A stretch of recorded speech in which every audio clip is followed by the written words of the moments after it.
Okay. So we have from the morning session item 3 on SDG indicators. So Unida will make a presentation on this item. So I give the floor to Fernando. Okay, thank you, Christina. Sorry for that. I mean, you saw the different topics today, tomorrow, Thursday and Friday. So it's all about data, so conceptual issues, methodological issues, compilation issues. But we thought it would be interesting also to do a very quick presentation also on the data use. So how the industrial statistics that we produce are feed into policy, into indicator frameworks, and also a bit of the demand that comes from that community of data users, policymakers. Without going into details, without doing a wish list, of course, of what we want, just reflecting on that. And of course, this being the UN, we need to start with the SDGs, of course. So for the industrial, I mean, the statistics on industrial sectors, they're featured throughout the SDGs. And even though most people, I mean, consider, the SDGs on poverty, on education, on health, there's a dedicated SDG 9, specifically covering industry. So it really, the industrial statistics directly feed into that. So there's a direct use of the data we produce into the SDG agenda. And then indirectly, of course, the industrial statistics go into or industrials covering statistics sectors go into many other of the SDGs, including things on energy, on industrial production, on equality, employment, climate action, and many other topics. But staying within this kind of direct use, so this SDG 9 on industry, innovation, and infrastructure, there's specifically 9 indicators that cover industrial sectors. The only thing is that here they use in industry from the point of view of development, economic development. So in reality, they refer only to manufacturing. So when you see, for example, industry value added, in reality, they mean manufacturing value added. But still, it is still within industrial statistics. So the 6 indicators cover the 3 areas of sustainable development: the economic, the social, the environmental. And from the economic, we have 2 indicators: manufacturing value added as a share of GDP and per capita, that comes from national accounts, and also the proportion of medium and high tech technology industry value added in total value added. And that comes directly from the structural business statistics. So this is a taxonomy of activity, of economic activity at the 2 or 3-digit level, depending on the available granularity in the countries. And we in UNIDO, we're the custodian of this indicator. We collect the data from the countries, and we take value added from those sectors and total manufacturing, and we calculate this for all countries. So this is directly linked to industrial statistics. Then in terms of environment, there's only 1 indicator: CO2 emissions per unit of value added. And this comes more from the energy balances in the country. There's some estimations there on how these the different energy balances in manufacturing sector are linked to emissions inventories.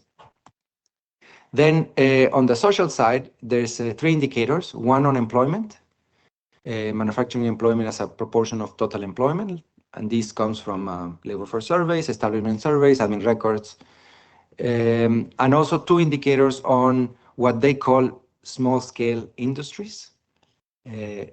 That also has given us a lot of work, this term small scale industry, because there is no definition for that. There's no definition for even small establishment or small enterprise. And this is why there's one of the topics later on in the discussion about the taxonomy by size class.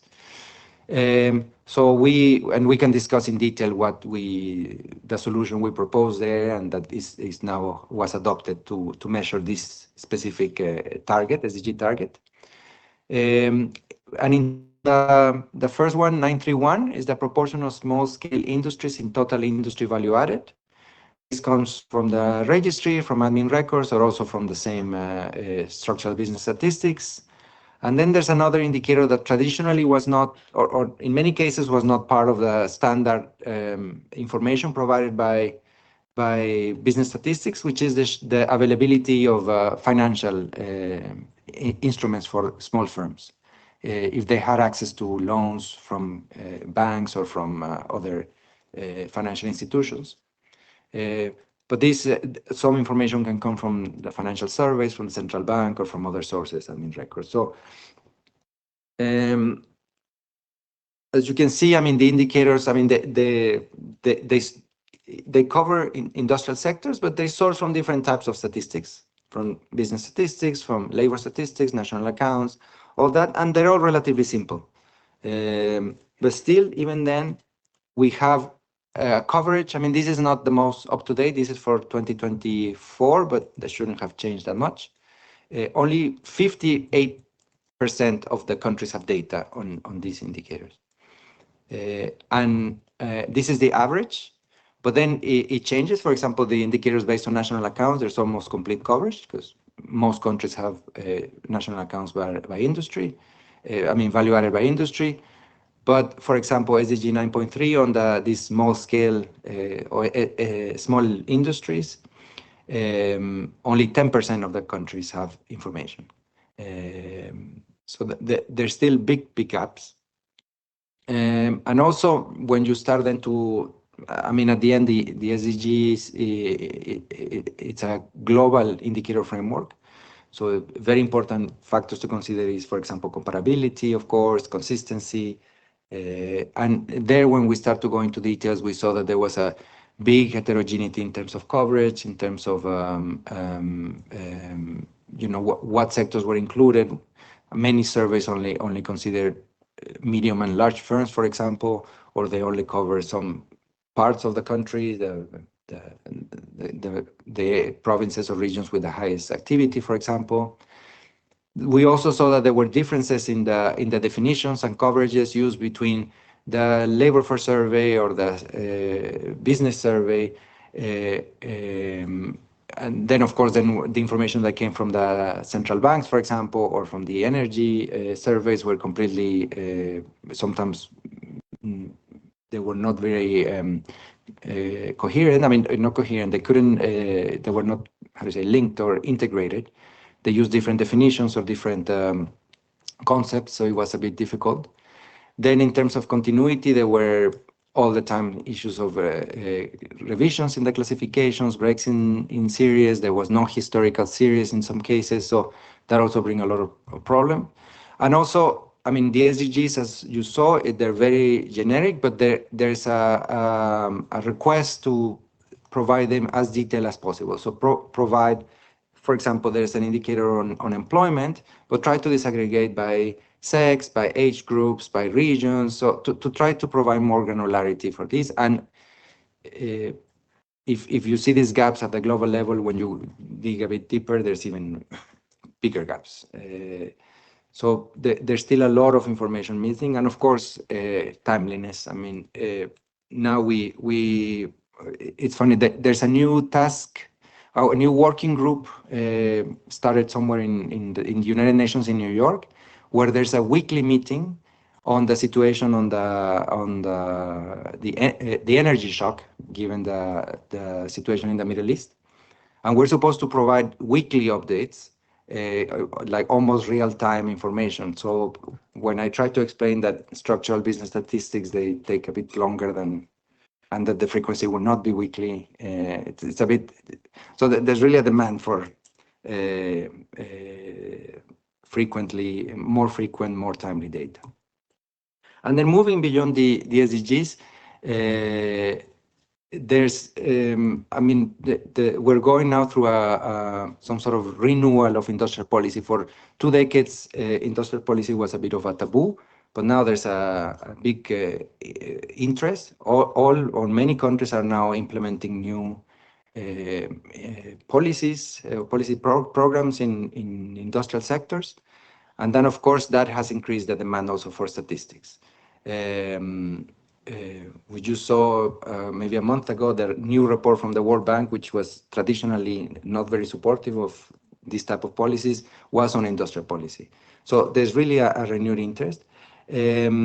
So there's a lot of demand, and demand that go beyond the traditional variables covered by the industrial statistics. We will see later these minimum requirements, minimum variables. These, we call it the IRIS 7 core variables: value added, output, employment, number of establishments, fixed capital formation, etc.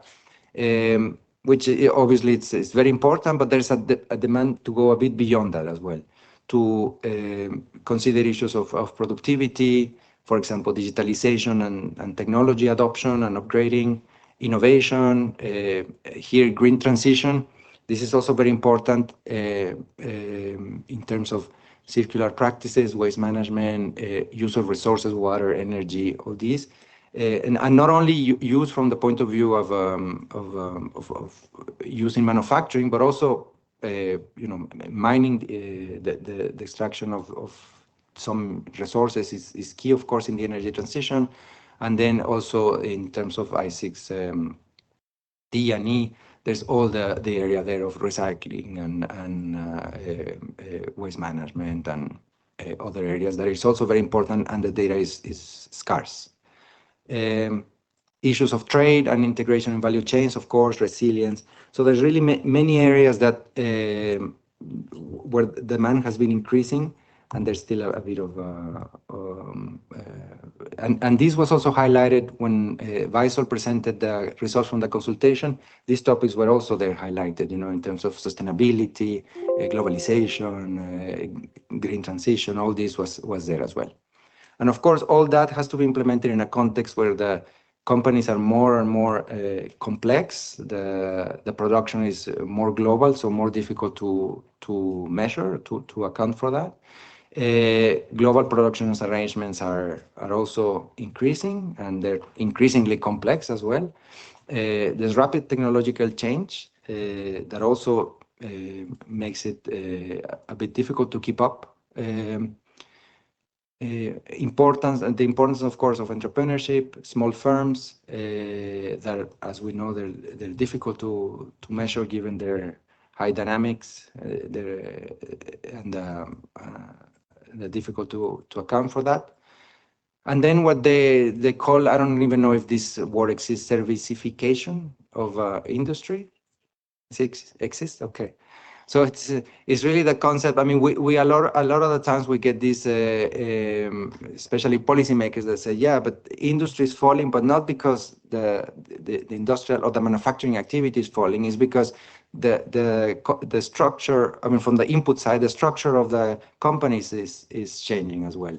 A lot of the things that were inside done inside a manufacturing firm are now outsourced to service companies in terms of R&D, design, logistics. So that is really changing what goes inside the industry or not. And also in terms of outputs, a lot of the times the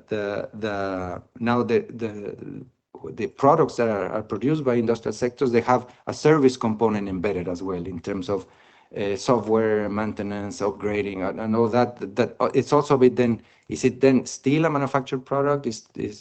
So all this brings more difficulties or complex issues that needs to be taken into account when measuring. I think this is some area that could be covered, for example, in the scope. It's all these things are there part of manufacturing, or should be there considered some sort of manufacturing kind of adjacent sectors, or etc. So these are all very, very relevant questions, and that of course require all these demands, all these challenges require industrial statistics that are consistent, that are responsive to these changes, integrated so that we can incorporate different areas from different sectors, granular. So it's a very interesting time, a very, how do you say, there's a lot of interest for the work that we're starting, and I think it will hopefully bring bridge a lot of these gaps that we're observing. Thank you.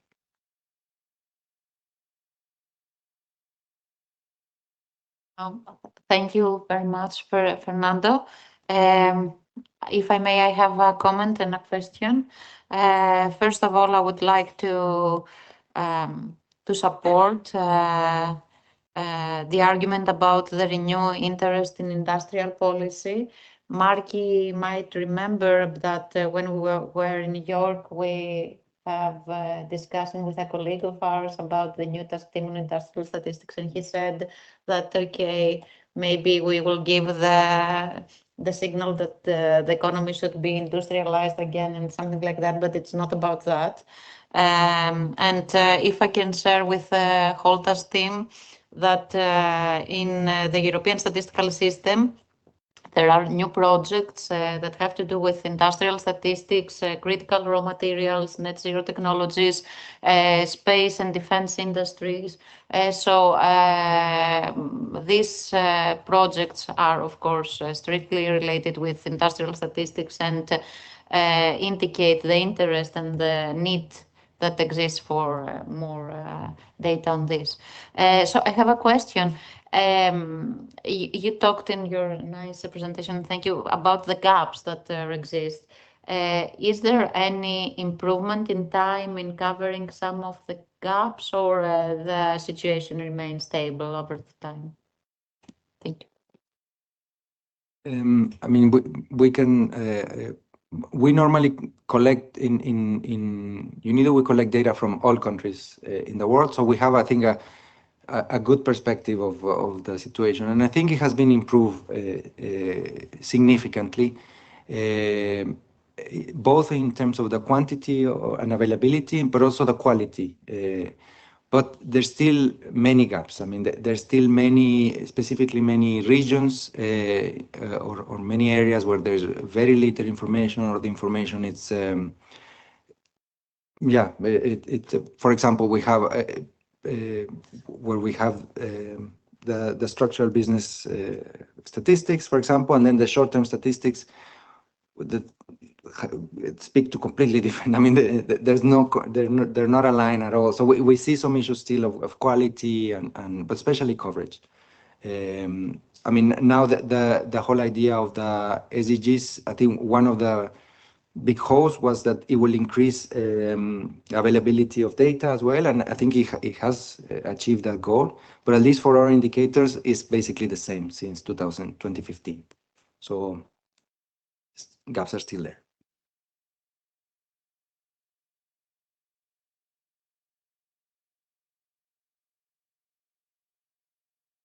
So friends, I think we have completed the session 1. Some questions? Oh, sure. Please go ahead. Yeah.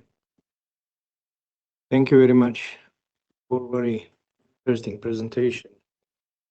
So actually, I can say that the data gap figures are particularly striking, especially the 10% availability for SDG 9.3 indicators, and I can say they make a compelling case for strengthening industrial statistics globally. So in terms of my question, given the wide range of new policy needs identified, from green transition to digitalization and resilience, actually, how does UNIDO prioritize which areas to address first?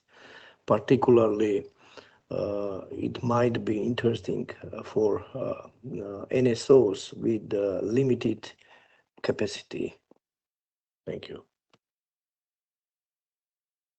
Yeah, so I mean, in UNIDO, we respond a lot to the demand we receive directly from the country. So we really, let's say, follow the priorities that we see. And we have now seen really an increase in the demand for example, just this morning, I received an email from a country that they needed to produce more timely information than quarterly. They have quarterly national accounts, and they need something on a monthly basis. So, and this is a demand from policymakers that they need to provide an update a monthly basis on movements in terms of in manufacturing production. So we really try to follow the demands that we receive from countries, and we have seen really an increasing interest in more granular data, more timely data, and then especially in things related to energy use, energy transition, that water use, water management, so the use of resources that then they need to. I mean, I think it's acknowledged that industry is one of or manufacturing is one of the sectors that has that contributes a lot, or that has a big environmental impact, and so there's efforts to reduce that impact, but of course the statistics are not there. Other than that, productivity, that's I think the main area that we receive requests, measuring productivity, labor productivity, total factor productivity. So we also work a lot on that, and we try to prioritize that.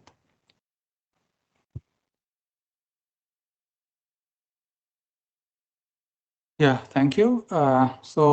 With that, I think we come to a conclusion of session A, and we now commence on session B, which is about revision items common to both industrial recommendations for industrial statistics and industrial recommendations for index of industrial production. So we have a number of presentations lined up for this, and in fact, there are two presentations which are to be made by UNST, and because of the time difference, we have to stick to the availability at their level as well. So as per our time frame, so one presentation will be exactly at 3 o'clock by UNST and another at 3:45. So with that thing in mind, we will be adjusting our presentations to suit that requirement. So we straight away go to the presentation. So first presentation is on scope of industrial statistics, to be presented by Christina. So may I request you to please go ahead.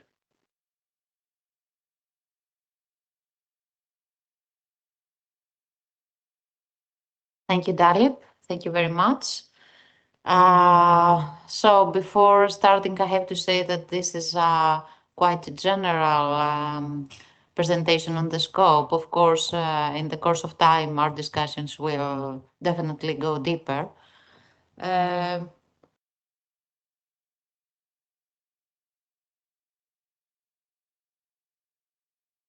Okay.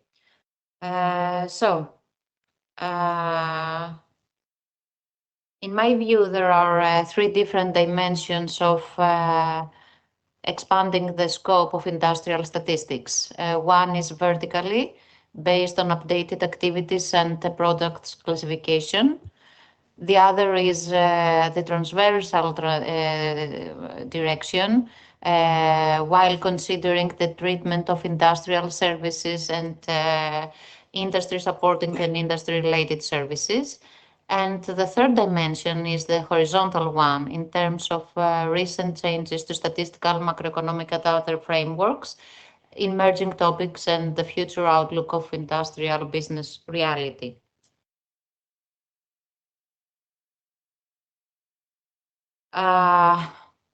Looking at the revision of scope of industrial statistics based on economic activities. Mainly the delineation of industrial statistics is based on economic activities. So the revision of IC classification may result to changes in the coverage of industrial statistics. This is a straightforward argument. So keeping in mind that the delineation of industrial statistics is based on economic activities, the key input for this delineation emphasize the need for the backbone position of the statistical business register in the statistical production process, in terms both of accuracy and completely listing all enterprises.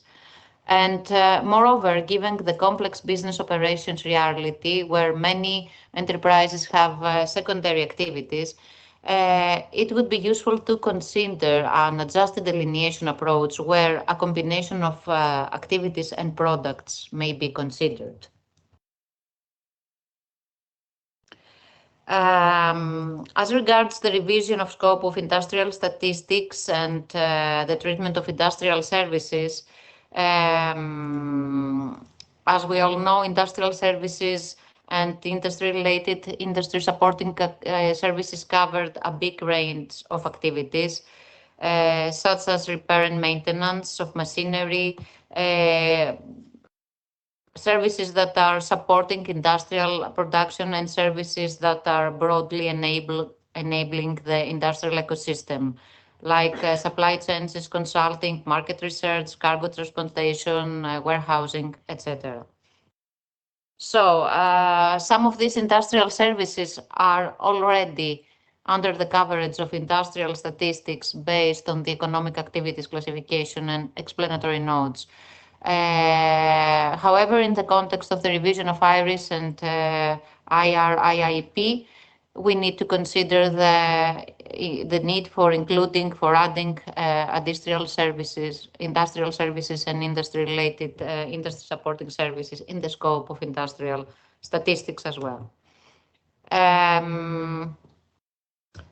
Concerning the horizontal dimension I mentioned in the beginning, several new recently developed topics can expand the broader scope of industrial statistics, such as the changes in statistical frameworks, SNA, BPM, STS, SBS developments, etc., but also other changes related to other frameworks like international accounting systems, new definitions of employment, etc.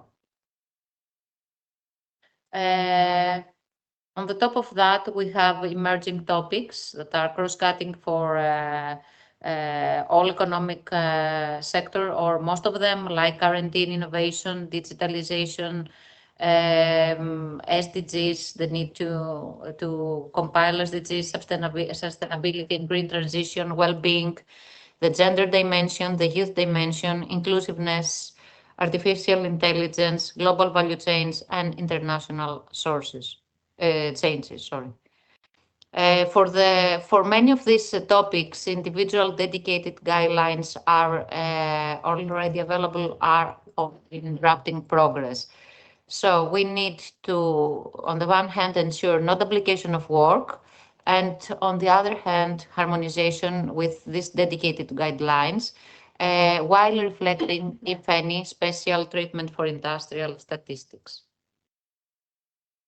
One very important topic to consider, issue to consider, is about construction section statistics.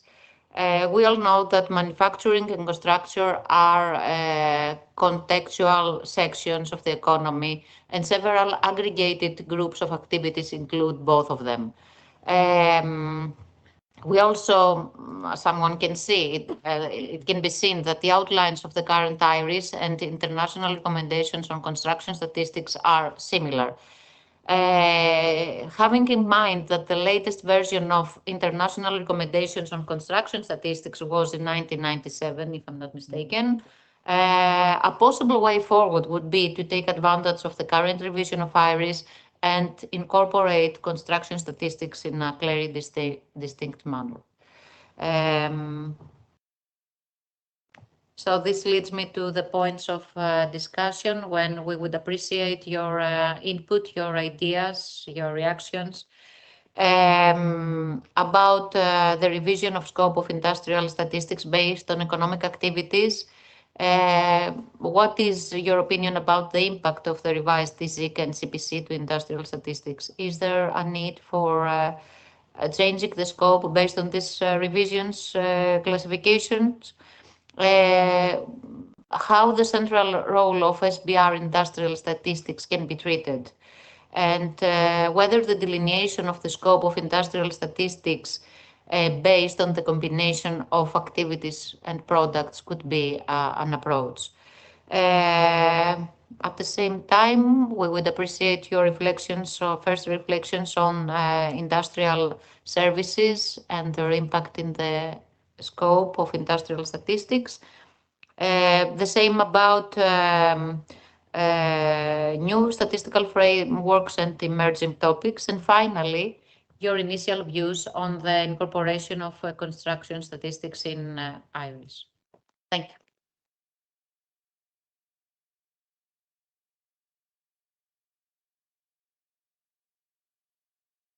So as we can see that there are a number of areas we can consider for enhancing the scope of industrial statistics. So the last slide provides open questions on how to tackle these various issues. So comments are invited on any of the topics or on any other which you think should be in the scope of activities of industrial statistics. Any questions?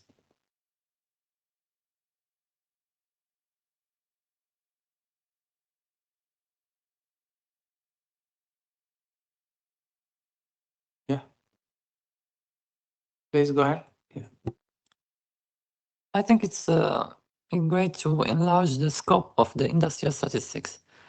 It's the thing is, it's not the problem of changing the scope, but what comes after that in practice. How to draw the line between when manufacturing ends and when services start. I think that's that's the main work to be done. Not, but enlarging scope according to the new industry. How does it change these days? Is I think that's great. Yeah.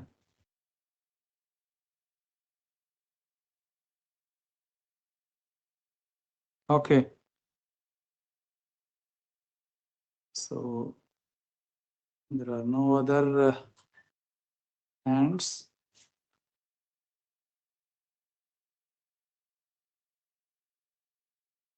Okay, so I think, as we can see, the few areas that we discussed about was particularly, for example, horizontal dimensions, like the impact of revision of SNA or BPM. So some of those areas are, I think, new, for example, well-being and these kind of things. So it will be a good idea if we can have some kind of interaction with the corresponding teams, task teams, other teams which are working on it. And if they can provide or guide us on this, how they are dealing with it. Or because SNA in most countries, because the document has come recently and most countries are just coming to terms with how to implement it. So because we are at this stage, so perhaps it will be a good idea that we also have a link with those teams where we can get guidance on this. There's a comment on chat as well. On chat. Chat. Okay. Yeah. So we have one comment on the chat, which is about the construction sector, that construction is a core industrial activity under international classification and plays a critical role in infrastructure development, employment creation, and economic growth. The revised IRIS could provide stronger guidance on integrating construction statistics within broader industrial statistics framework. So this is from Stefan Musioka. Yeah, good. So any comments you would like to make? Construction, although I already made. But... I think it's a great opportunity to see also on construction statistics. Because for construction section as well, the cross-cutting issues are the same. So it will be more efficient to deal with them at the same time. And as I said, there are these two sections of economy are related, are somehow related. So I don't know if it would be the opportunity to have a different task team on construction statistics. That I find this maybe difficult. So yes, maybe we could consider this. Yeah, I mean, just point out that Faisal presentation is focused on a bit on construction statistics. Maybe I suggest that Faisal can make his presentation and we can continue the discussions. Faisal.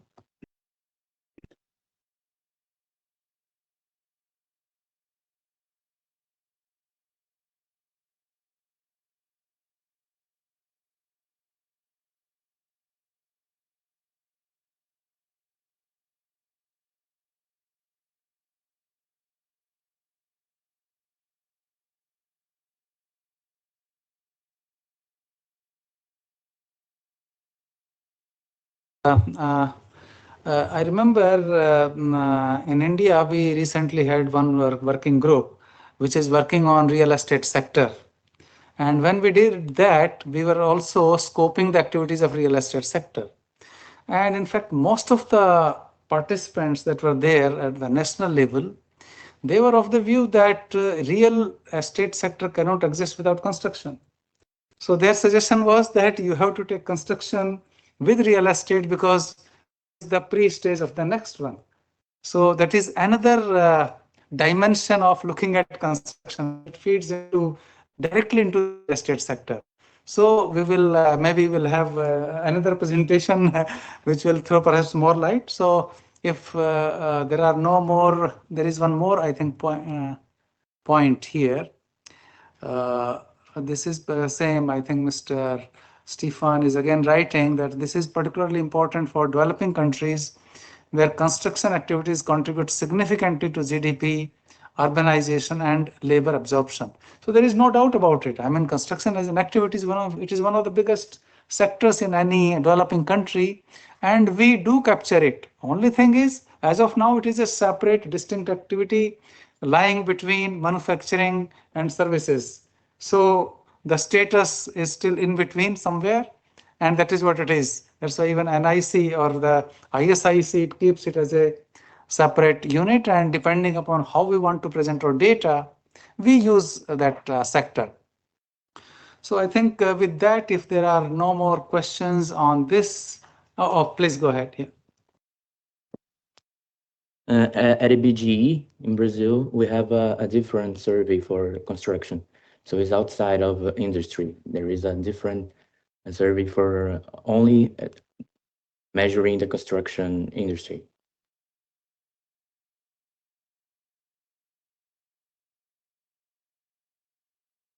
Any other country practice? Anybody would like to say how?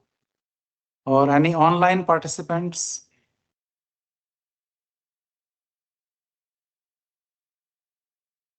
Yeah, please go ahead. I just have a very small comments that I mean, construction is an interesting area. That, yeah, it's somewhere in the middle.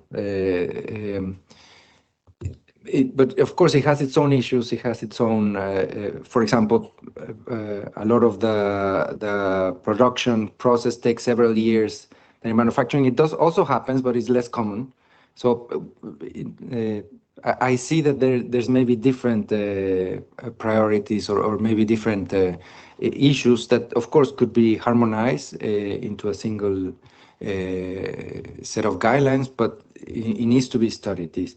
Also, for example, from country practices that we have seen, construction is one of these areas where there's a big opportunities for using alternative data sources in terms of geospatial or satellite imagery, in terms of web scraping, of course, admin data. There's a big resource there.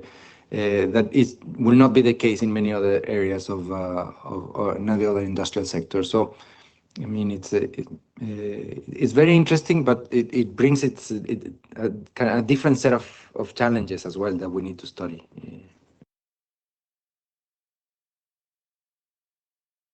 Okay, thank you. So now we move on to the next presentation, which is by Carolina Platt. So floor is yours.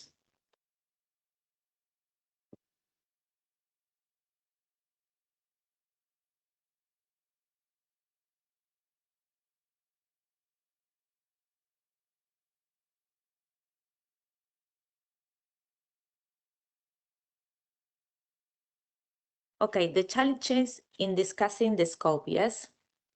The discussion is particularly timely because it takes place in a context of major changes.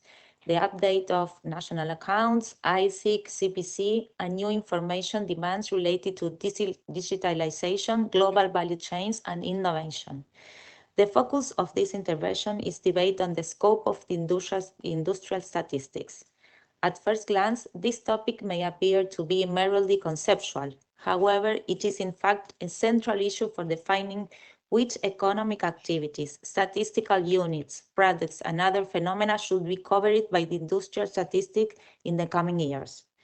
We must consider not only the structure of today's industries, but also be able to think of concrete yet flexible methodologies to cover as much as possible the change that may occur in the productive system in the future. This is a major challenge we have. The proposed topic of the task team poses two questions. The first one is not mine.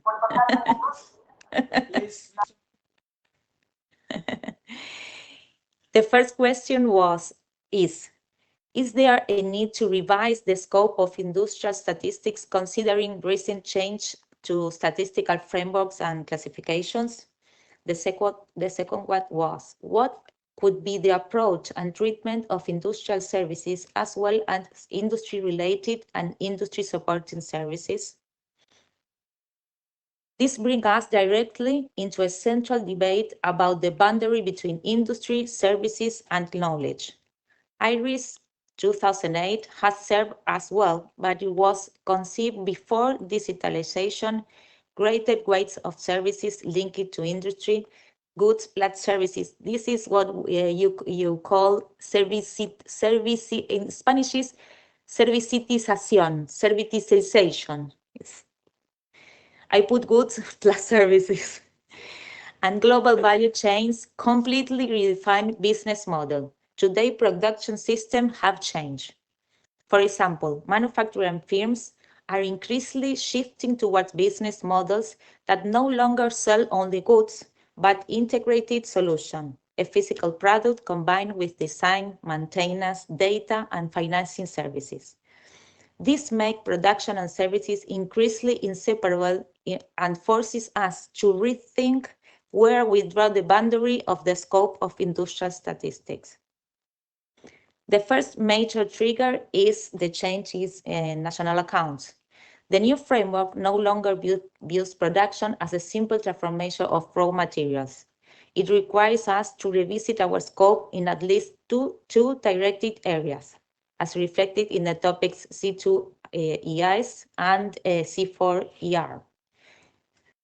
Factory-less goods production. A company may design a product, control all the intellectual property, and completely outsource the physical manufacturing process. Under the national accounts, this is considering manufacturing.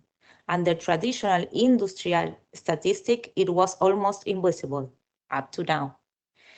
ISIC Revision 5 keeps factory-less goods production within Section 3C when they control the production of goods, provide the technical specification, and contribute the intellectual property, even if they fully outsource the material transformation process. This could imply the reclassification of economic units into manufacturing, affecting the comparability of time series. ISIC also recognized that it may be useful to identify these producers separately. This represents both a conceptual and a measure challenge that directly affects the scope of industrial statistics.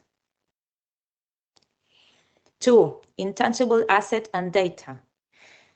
The National Accounts 2025 formally recognized data as a produced asset.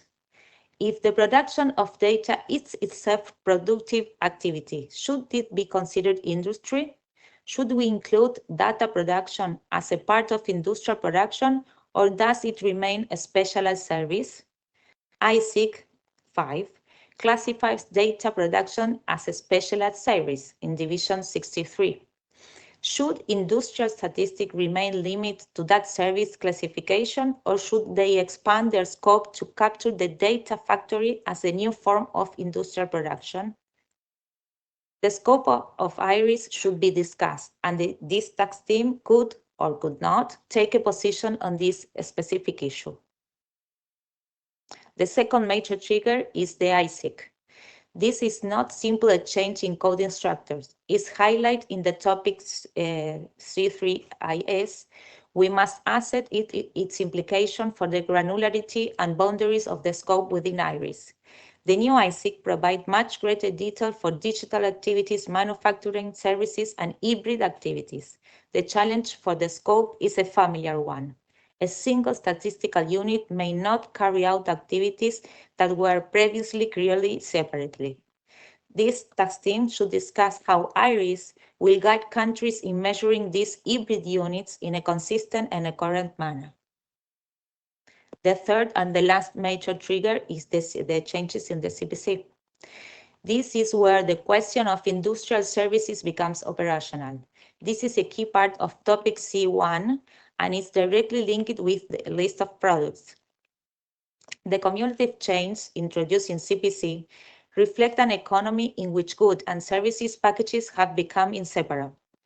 CPC 3 provides greater detail on new products consisting of indivisible bundles of goods and services such as pay-per-use contracts or manufacturing services performed on physical inputs owned by others. For the scope of IRIS, the list of products itself, the question is straightforward. Should the scope be expanded to include this new generation of products that are closely linked to industrial production, or should we preserve the traditional scope? If the scope includes the new product, we effectively break the traditional boundary between industrial statistics and services statistics. One way to order the scope, to help structure to the discussion and reach a determination regarding the scope. We have to define a scope that ensures historical continuity and international comparability.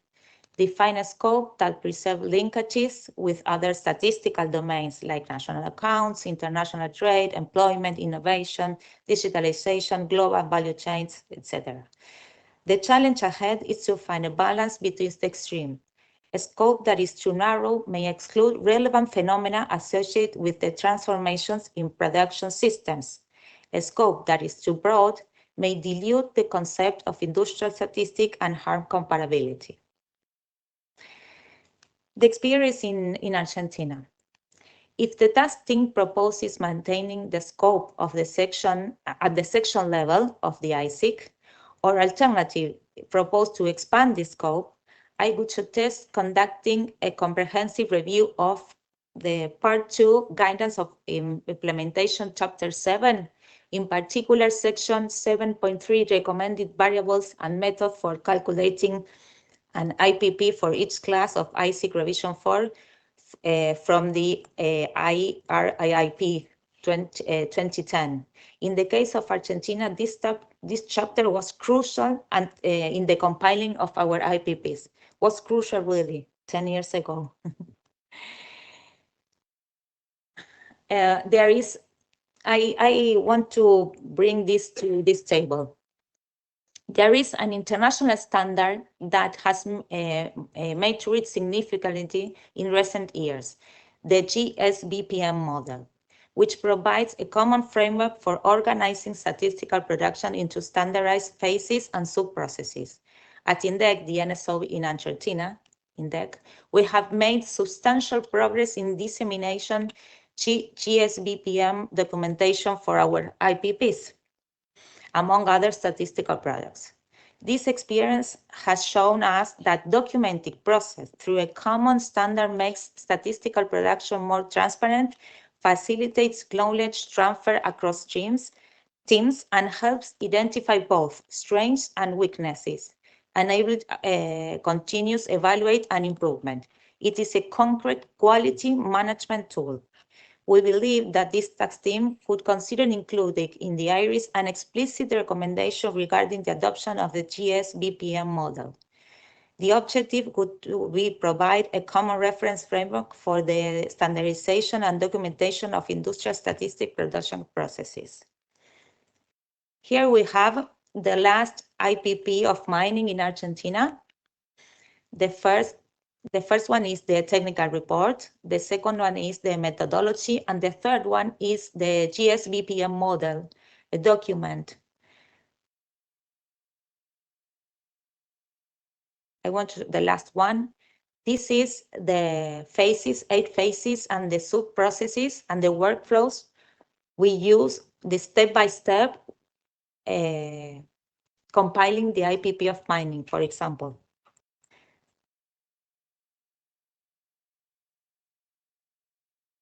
It's really useful. Thank you.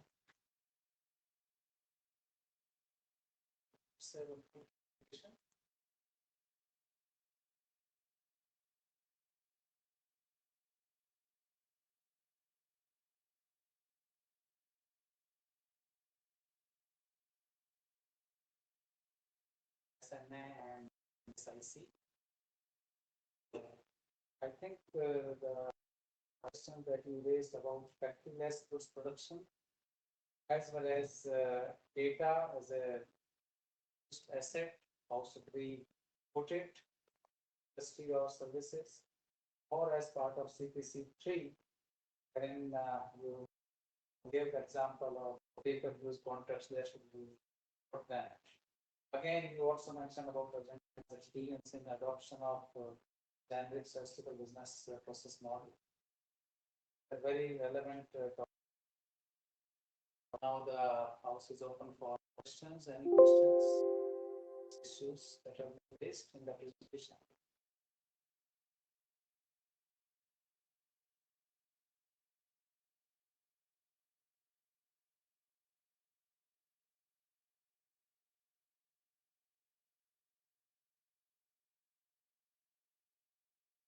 Any comments or suggestions?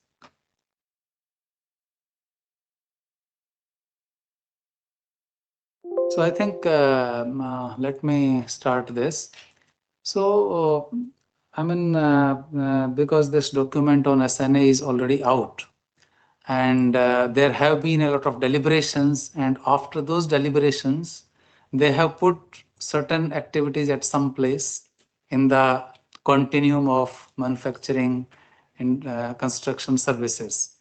So to me, I mean, that should be generally I mean, and we also want to have a continuous dialogue with all the actors in this. So to me, it appears that we can consider that SNA is one of the basis for all other activities when we generate all other data, because most countries use SNA for say estimating GVA, and we measure all sectors using GVA as one of the parameters.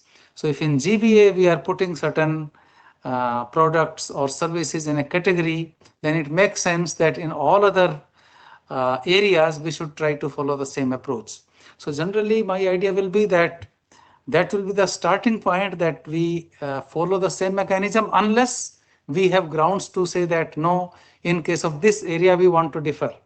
Okay, so from that context, for example, as you mentioned, factory-less goods production. So they have given a very good example that, for example, say Apple company, it has all the all the control over the entire process, but manufacturing can be happening at any other place. Okay. Yeah, India, China, anywhere. I mean, it is like that. So we have concrete example that who is the owner of that process. So that's why we have to go according to that logic. Similarly, data as produced assets. Okay, so same approach goes by that. So those will be the first reactions that we want to adopt. But if there are any counter arguments on this, we are willing to listen. Yeah.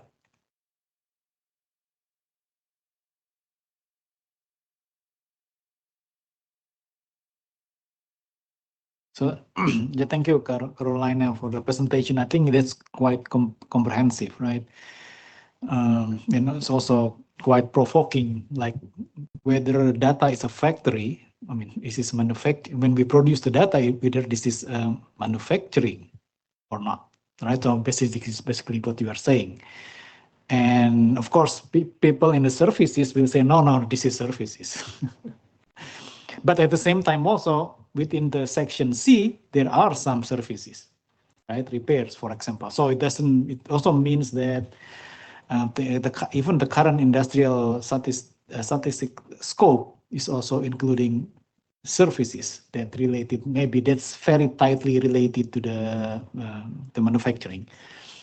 This is, I think, is also the same thing with constructions, right? So we can pick and choose, maybe not the whole section of constructions. We can say that constructions that related to the, manufacturing, or building road for manufacturing, building factories, or quarrying, and so on, or electricity constructions to build a power plant, right? Rather than residential. So I mean, this is something that we can do, right? So meaning that part of the construction statistics, or the section of the constructions, can be within our scope, right? I mean, this is something that we can also think about it. And of course, this factorial good producer is could be a big headache, because ISIC consider this as manufacturing. But in your case of Apple, for example, so US will capture this as the manufacturing, as part of their industrial output, rather than India, even though the actual activity of producing is in India. Right. So this is something that we should reflect. Should we exclude FGP in the industrial scope, because actually the one that's producing is not going to register anything in there? Or we follow purely the ISIC? But again, it's really up to us. We can pick and choose. We say that for example, we select section C except this, and this, because of this, and this. And I think it's really up to us. I mean, again, we are the experts, right? So we would like to have your thoughts and inputs before we are going for global consultations, right? So more inputs and discussions about these topics will be useful for our, what we call it, like a scoping document that we can go in detail. So I think, I mean, based on the Carolina presentations, we need to have this scoping document, right? So we will, for example, for your presentation, I would think that we can explain this better in our notes. That if we want to FGP, for example, right? So what I'm saying that in the scoping document, sometimes the task teams like us, we do not need to decide. We can provide options for global consultation. For example, option 1, we include as is of the section C. Option 2, we include section C except FGP with this reason, A, B, C, and D. And option 3, this and this. So we basically provide options. If we cannot decide, we can provide options. Of course, we can say that the task team prefer option this, right? But at the end, the countries will pick and choose. And then later on, I mean, again, if you're talking about the structure, right? So we have a bureau of the Bureau of the Committee of Business and Trade Statistics, and we also have like a committee of the Business and Trade Statistics. So they are kind of like, our superior somehow. So they will also give some weight on the options. So again, so when I said that we decide here, so it's not exactly true. We provide options and we provide arguments so that other people, especially countries, can make a decision. Thank you, Dalit.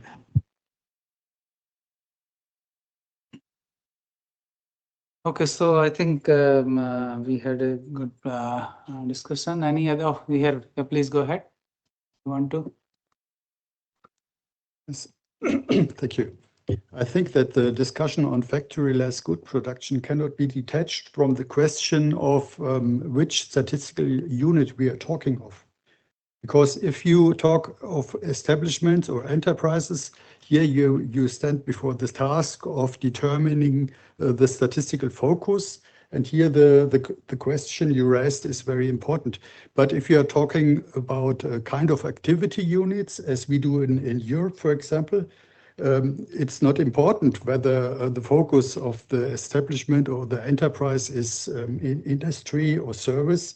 It's activities which are determined into the sectors.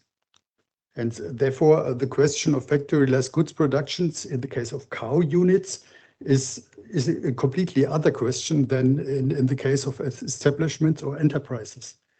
So I think in the discussion, we have to include the discussion on statistical units. Thank you. Yeah, I think that also makes sense. But thing is that, for example, we gave the example of Apple. In India, the production of Apple is done by, say, Tata Communications, some establishment. So Apple, it has given the know-how to Tata, and Tata is producing that document. So Tata is carrying out manufacturing, no doubt about it. But the intellectual property is coming from Apple. So how do you classify Tata as a company? Is it providing a manufacturing service or is it actually manufacturing? So that is so where should we put it? Is it providing a service to Apple or is it doing manufacturing? So that question we have to think over. And I think there are not easy answers. So we are also grappling with it. So just quickly about this manufacturing. So I mean, there is classifications of trade in services, right? That called manufacturing services. So yes, so companies can provide manufacturing services. The questions again is that where they are classified, right? Whether they are in Section C, even though they are providing a services to manufacturers, or they are elsewhere. Yeah. So this is something also that we can also consult with our colleagues that responsible for IC, for example, or even CPC. But yes, so Stefan, so of course the statistical unit is very important because it seems that many of the business statistics is focused on enterprises, right? Because it's just easier to collect.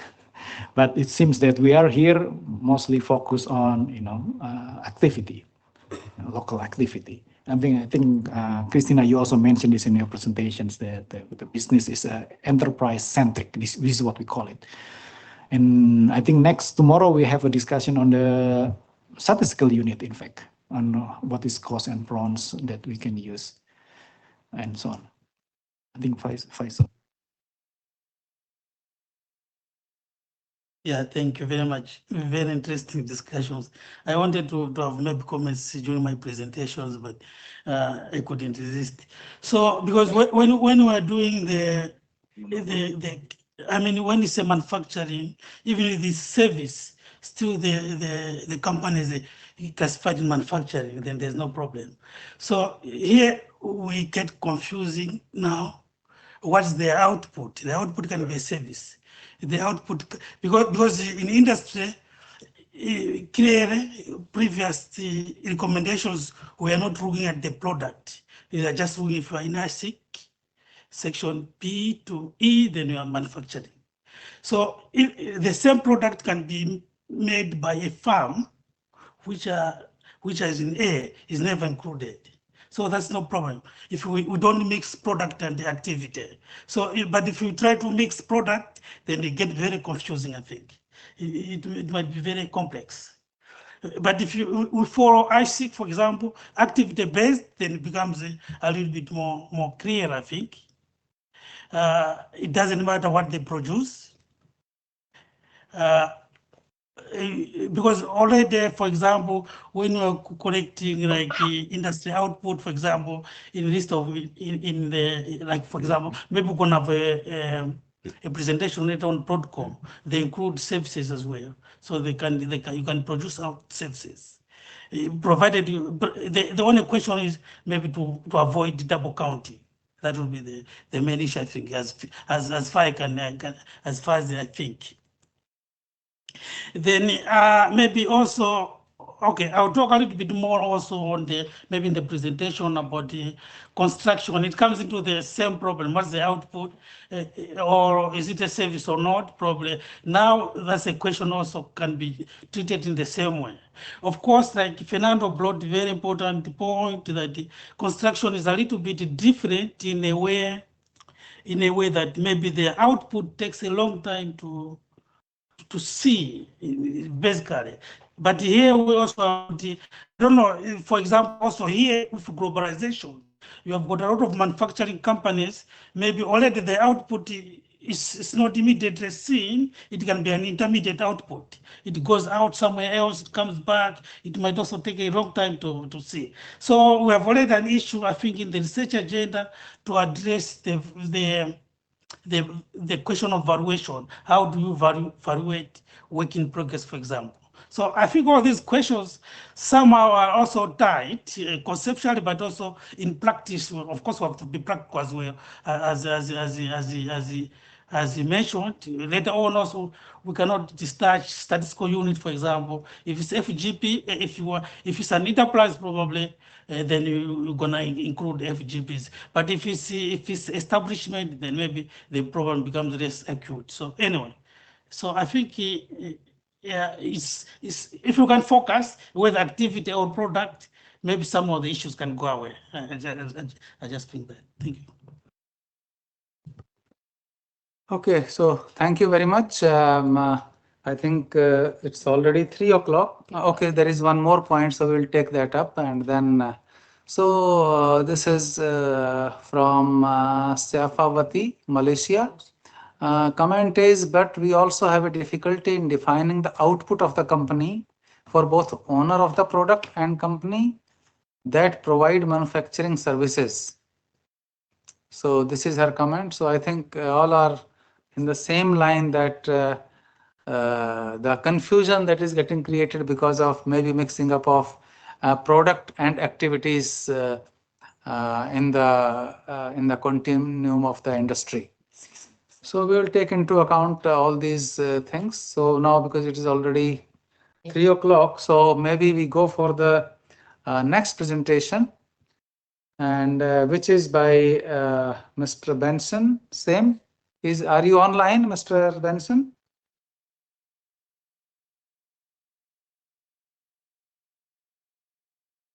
Can you hear us? Yes, yes. Hello, everyone. I'm here. Yes. Yeah. Okay, thank you. So please go ahead with your presentation. Thank you. Just a second. I need to see whether I can make a presenter. Yeah. Okay. Yeah. Give me a second, please. Yeah. Okay.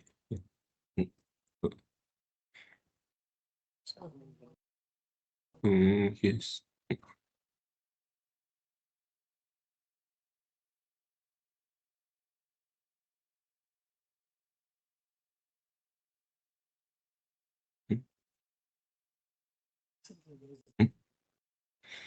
Yes.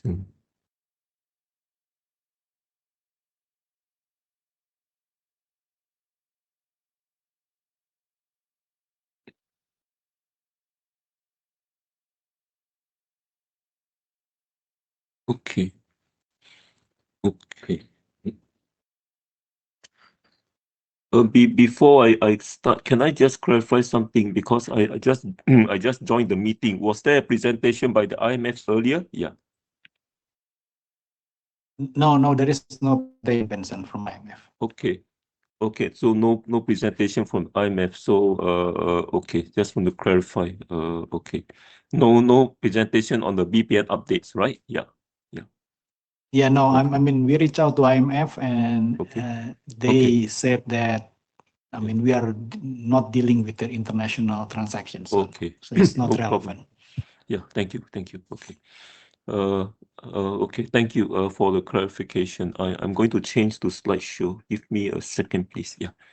Okay. Can you all see the slides, please? Yeah. Yes. Sorry, can you? Okay. Thank you. Okay. I think thanks again for giving me the opportunity to present this give this presentation on the to providing a broad overview of the changes in the 2025 SNA.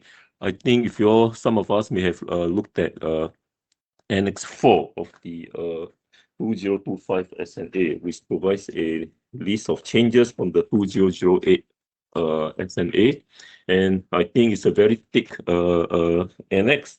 So for this presentation, we'll just prepare a summary of the key changes under a few areas like digitalization, globalization, well-being and sustainability, other changes, as well as changes in terminology and dissemination. Okay, first we look at the broad overview. One thing to note is that the 2025 SNA retains the basic theoretical framework of the 2008 SNA. However, it has treatments for emerging economic aspects, like I mentioned earlier, digitalization, globalization, and so on. It also clarifies guidance on various issues, and also it aligns the accounts with the current economic environment and research. And as a result, we hope that this 2025 SNA will increase relevance of macroeconomic statistics and national accounts in particular for statisticians and policymakers by reflecting changes in production, finance, and sustainability considerations. Hopefully, this will ensure that the accounts are better aligned with the needs of modern economic analysis and also decision making. In terms, and we'll try to make a distinction between the accounts as well in the 2025 SNA. For example, we have this set of sequence of economic accounts, which are basically integrated flow accounts, starting from the production account all the way down to the financial account. And then you follow by balance sheets. Of course, in between, you also have the other changes in volume and also as the revaluation account. And these accounts are meant to be compiled or broken down by institutional sectors. And then we have the integrated framework of national accounts, which is basically you add to the sequence of economic accounts other things like supply and use tables, labor market tables, capital services table. And then you have the whole suite of national, or called the system of national accounts, which basically refers to the whole set of standards. And it can also include extended and thematic accounts as well as supplementary items. Okay, in terms of a summary of key changes, let's look at globalization. As you all know, data is now considered an asset in the 2025 SNA. And then data is also typically produced on own account, with data as a new asset or capitalized as gross fixed capital formation. This will have an impact on GDP, NDP, and national income and net worth. Another aspect is artificial intelligence. Explicit guidance is provided on the treatment of AI, such as when to record AI as fixed assets, and also the statistical visibility of AI is improved through a separate reporting as an office item in the sequence of accounts.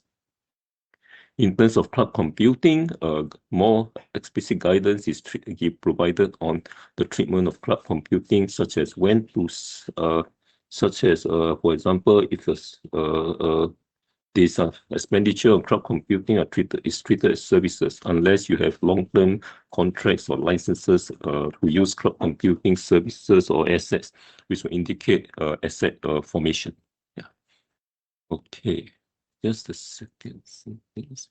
And then in terms of globalization, the 2025 SNA has improved guidance on global production arrangements to identify processing and factory-less goods producers. These are captured in figure 23.1 of the 25 SNA from the point of view of the principal enterprise.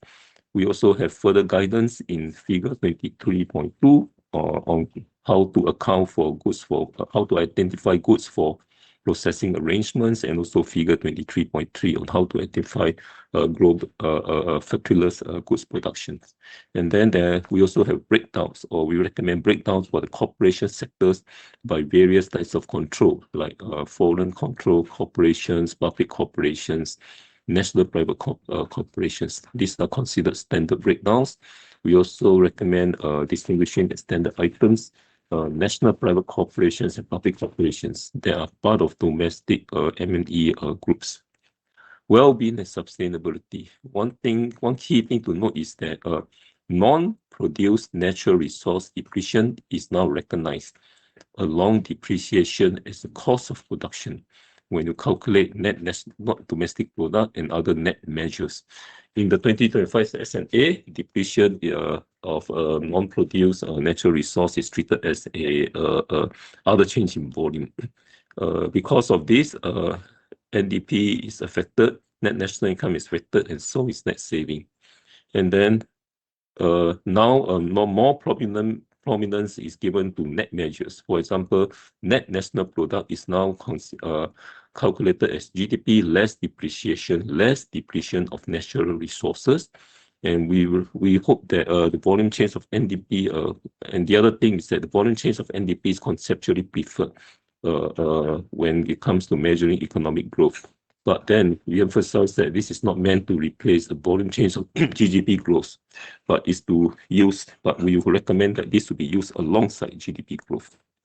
Okay, labor input. The importance of labor market tables to provide detailed labor input data on jobs, employment hours, and payments with links to relevant parts of the integrated framework of the S&A and ICLS is highlighted.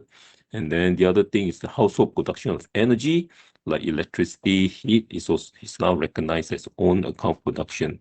As a result, it falls within the production boundary of the S&A, and of course, it has an impact on the GDP and the NDP and so on. Yeah, other changes. Now, the 2025 S&A tries to achieve consistency in the use of the sum of cost method to measure output. Basically, now the sum of cost method is the sum of the following: intermediate consumption, remuneration of employees, other taxes less subsidies on production, depreciation and depletion where relevant, related to capital use in production. There's also a net return to capital use in production in all cases, including non-market production. This is not the case in the 2200 S&A. Rent payable on the use of rented, non-produced, non-financial assets is also included in this method.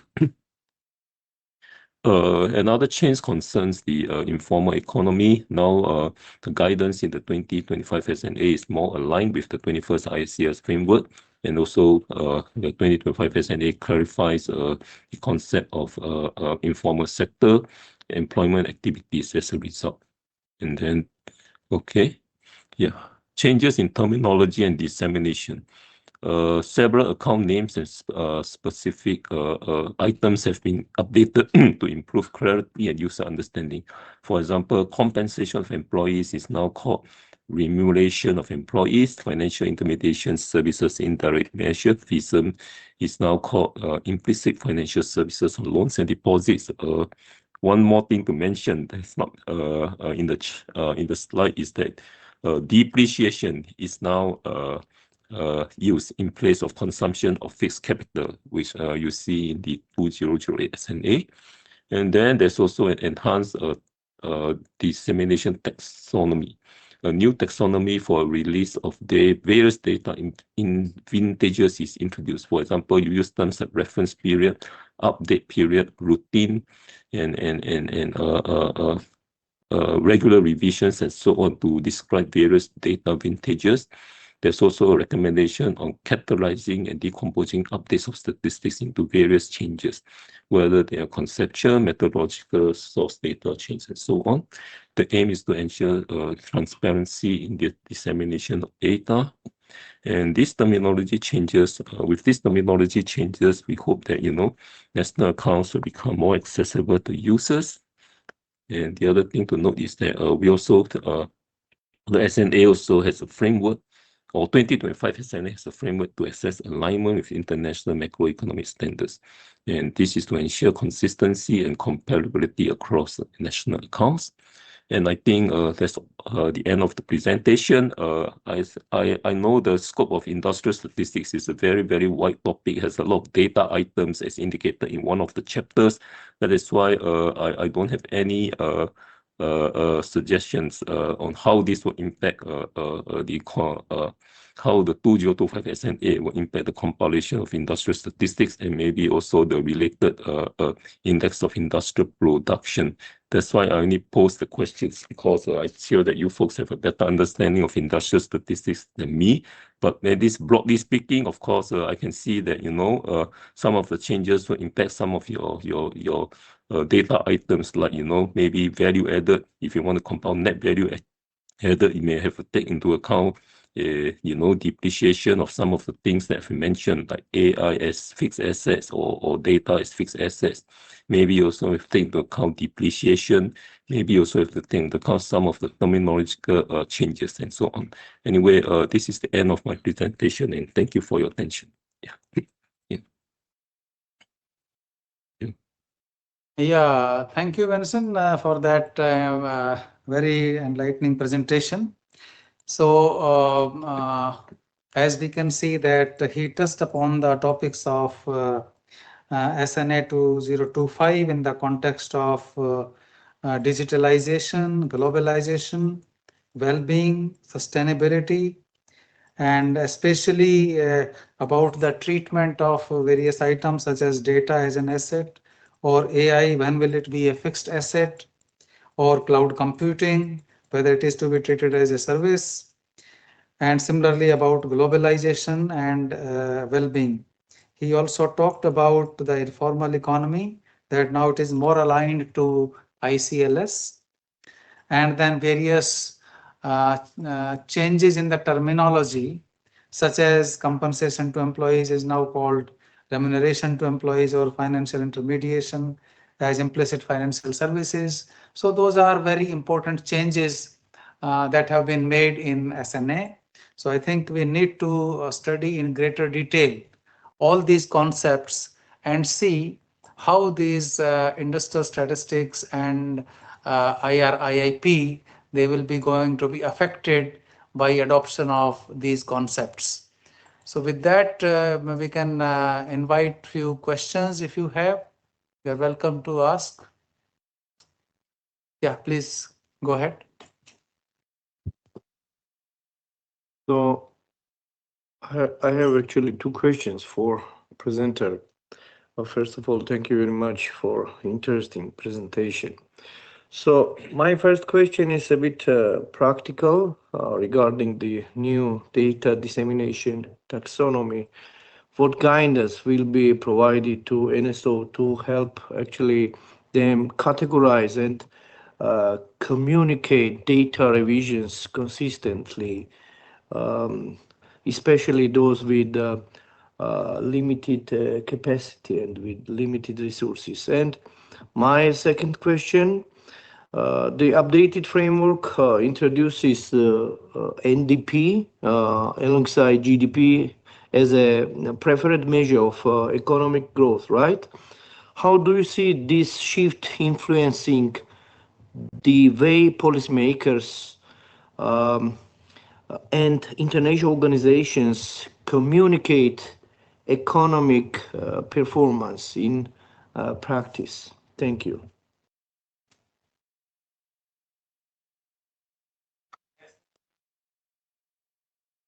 Sorry, I missed your first question.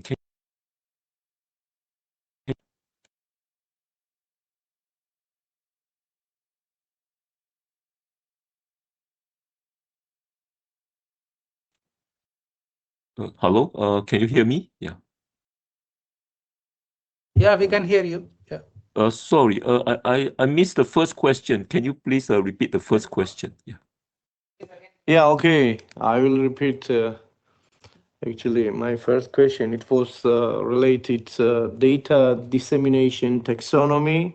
What kind of guidance will be provided to us, to representative of national statistical offices, to help them categorize and communicate data revisions consistently while resource constraints? thank you for the two. Sorry, my question is sorry. I just have a question. Do I take all the questions before answering, or do I answer questions by each individual?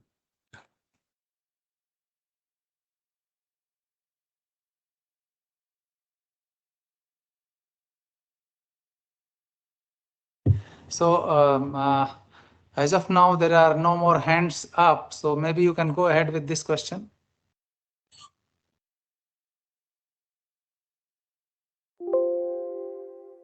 Thank you. On the first question, I think I should have mentioned that the 2025 SNA has a chapter on communicating the dissemination of the various or national accounts, and also, you know, and perhaps and it provides guidance on how to communicate changes, revisions, or regular data releases to you know, stakeholders and users of national accounts. Perhaps this chapter, which is chapter 21, communicating and disseminating macroeconomic statistics, can be used as the starting point if you want to find out more about how to communicate changes in national, say, various types of economic statistics or macroeconomic statistics to users. But another thing to note is that now that the 2025 SNA has been endorsed, we are now moving to the implementation of the 2025 SNA, and we have an implementation strategy in place. And under this strategy, we are going to, you know, the ISWGNA, or the Inter-Secretariat Working Group on National Accounts, will be organizing a lot of workshops, whether in person or online, together with various partners like those in the various regions, to implement the 2025 SNA. And one of the topics that they will be that will be discussed during the workshops will be, you know, how to teach countries how to communicate and disseminate changes in the SNA and maybe other data, routine data releases to users. On your second question, yes, yes, the slide says that the NDP is the preferred measure of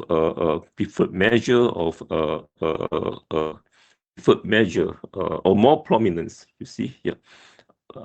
What the SNA says is that the volume change of GDP is conceptually preferred when it comes to measuring economic growth. However, the SNA also says that, okay, GDP is also should not be dropped. Growth in GDP should not be dropped. So at the end of the day, if you can compile both measures, you'll be good. If you know, and when you look at NDP, it will tell you, you know, actually how much growth you have achieved, while at the same time, you know, you end up using a fixed capital and end up using non-produced natural resources. Thank you. Okay, thank you very much, Mr. Benson. Are there any more questions from anyone? Online? Any questions, comments, suggestions? So I do not find any hands. So Mr. Benson, thank you very much for a wonderful presentation. We were very, very enlightened with this. And thank you. Thank you very much. Do you mind if I stay to listen to one or two more presentations? Yeah. Yeah. Okay, thank you. So now we move ahead. So still we have, shall we break for the coffee? It is, yeah, so because it is